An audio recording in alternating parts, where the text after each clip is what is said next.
Hi, everyone. I am Bob Bordone, founder of Harvard Law School's Negotiation and Mediation Clinic and co-author with Dr. Joelle Salinas, who's joining me, of our all-new book, Conflict Resilience, Negotiating Disagreement Without Giving Up or Giving In. This book is coming from HarperCollins next week. Joelle, are you as excited as I am? I am beyond excited to bring this book out into the world. It's been long in the process. We've been working on this for years, and I just want to get the feedback from people, see what they think about it. Yeah, amen. I'm excited as well. So today, we are really excited because we want to share with you a little sneak peek of what is in this book that we hope you will order and that you will love and that you will share. So we're going to start by giving you a definition for conflict resilience, and then we're going to share with you the 5 key insights from this book because this is a book where negotiation meets brain science. So first, let's just start with a definition. We define conflict resilience as the ability to sit with and to grow from disagreement. So instead of seeing conflict as a battle to win or a mess to avoid, this book shows you how to navigate it with skill and with confidence, and we hope with a fair bit of curiosity. Yeah, and this collaboration between somebody who's a neurologist, scientist, and a law professor and conflict resolution expert gives us a unique lens to explore what's going on in the brain when we are in conflict and how to better handle it, both in professional interactions, but also in our day-to-day lives with friends, family, and even our neighbors. Yeah, and as anyone who has watched this channel knows, I am really worried about polarization, and so is our book. And so, yeah, I mean, if a book could worry about something, right, Joelle? And so we are really hoping that this is a book that just responds to this polarized moment by offering some folks reasons why they realize that there are benefits to honest and direct and courageous engagement of conflict. Yeah, I mean, often it feels like it's so much easier just to avoid disagreement or just to fight back, but a lot is lost, both business and financial level, but also at a relational level. And we really aim to show you how engaging in conflict will build connection and create value in every part of your life. Yeah. So just to kind of give you a sense, we have this three-part framework, which is called name, explore, and commit. And within there, there are some insights, and we're going to share 5 key ones with you. Go, Joelle. Insight number one, your brain treats conflict like a physical threat. So when you're faced with conflict, our brain reacts as if you're under physical attack. The same neural circuits that process physical pain are involved when we experience social rejection or disagreement. This can trigger our fight, flight, freeze, fawn, fester responses, making us either overly aggressive, avoidant, or stuck in rumination. From a Darwinian perspective, these 5 responses could have a lot of value when under attack with an existential threat. But in the context of modern day to day relationships with family, friends, colleagues, these brain responses designed to protect us could backfire. The brain's automatic effort to protect us from an experience of discomfort in the moment prevents us from taking a more considered response that might serve our longer term interests better. The key to conflict resilience is recognizing these automatic reactions, being able to pause and assess whether the in the moment threat is real or just discomfort. And then being able to deploy strategies to sit with the discomfort because of what we call the bigger, better offer, the BBO, on the other side of the conflict. I love BBOs. Okay, here is our second insight. And it's simply that conflict avoidance often makes things worse. So, as Joelle said, many of us dodge conflict because it just feels easier in the moment. And it's actually true. Avoidance is easier in the moment. The problem is that when we avoid that discomfort of disagreement by walking away or canceling or changing the topic, in most cases, we are just amplifying the problem. So it's understandable why you want to avoid the hard conversation, maybe with your cousin about a conflicting political view.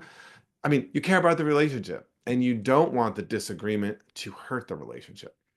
The problem is that while this will get you through Thanksgiving dinner, in the long run, the avoidance is likely to make you feel less connected to your cousin, the person you otherwise loved when you were a kid. So overall, prolonged avoidance can make us feel like we don't even know each other and make spending time feel painful and fake. And so the connection fades. So that instinct to avoid to preserve the relationship ends up being the long-term kill. What's particularly tough is that in a society that is set up to aid and abet this avoidance tendency, and that is done through social media and demographic changes and trigger warnings and cancel culture, all of that makes it so super easy to avoid and hang out with those who think just like us. So, just like avoiding exercise weakens our muscles, avoiding a difficult conversation weakens our ability to navigate disagreement. So, this is where the naming comes in. By learning to name what is happening, our emotions, our triggers, our fears, it enables us actually to take control instead of letting the conflict control us. Insight number three. Curiosity is your best conflict tool. We tend to enter conflict assuming we already know the other person's perspective, but true conflict resilience comes from curiosity. Instead of debating or defending, try explore. Ask open ended questions, listen deeply, and seek to understand before being understood. When people feel heard, even difficult conversations become more productive. We get that it's easy to say, be curious, and that it's actually hard to do when we feel like we really do know what the other side thinks. In our book, we talk about the psychological biases that tend to make us certain about how others we disagree with think, even when the truth is we're often missing a lot of important information that can unlock the door to how they think, what matters to them, how to persuade them, how better to connect with them. But we also spend time sharing real life examples of how cultivating curiosity led to breakthroughs in terms of relationships, negotiations, and deal making. As we explore the deeper perspectives of those with whom we disagree, the possibilities for connection grow, even if we still don't see eye to eye with each other. So, insight number four, discomfort is not damage. One of the biggest myths about conflict is that it's inherently bad or destructive. And in both of our professional work, we are constantly frustrated when people talk about eliminating or reducing conflict. And that's because healthy conflict is good. It's a sign that people feel free enough to be themselves and that there's enough diversity in the room to make life interesting and vibrant. So the disagreement itself does not need to lead to division. Tension actually can lead to growth, both personally and in relationships. So we talk about how to stay in the conflict in order to achieve, yes, you guessed it, the BBO, the bigger, better offer. And we offer evidence-based tools to help you decide when to commit to stay engaged and when it's important to draw that line between discomfort for growth and submitting yourself to either harm or trauma. And it is a hard line to draw, but an important one, and one where we give you very specific strategies and questions on how to navigate that. Insight number five. Resilience is a skill you can build. Conflict resilience isn't something that we're naturally good at. Each of us may be more or less conflict resilient by dint of our upbringing, personality, and disposition. But whether you think you're super conflict resilient or completely avoidant, you can get better by practicing through small daily actions like pausing before reacting, naming your emotions, and shifting from defensiveness to curiosity. You can transform conflict from a source of stress into an opportunity for connection and change. The more you practice, the more you'll start to see improved relationships, greater connection, and better outcomes. And the more you practice, the easier it becomes. And the more you're likely to order our book, read it, and really take the lessons in it, the more conflict resilient you will become. Whether it's at work, your family, your community, learning to sit with and grow from conflict can transform your relationships and your life. And at this moment of extreme polarization in our country, communities, schools, we can't imagine a more important skill set worth investing your time and energy into.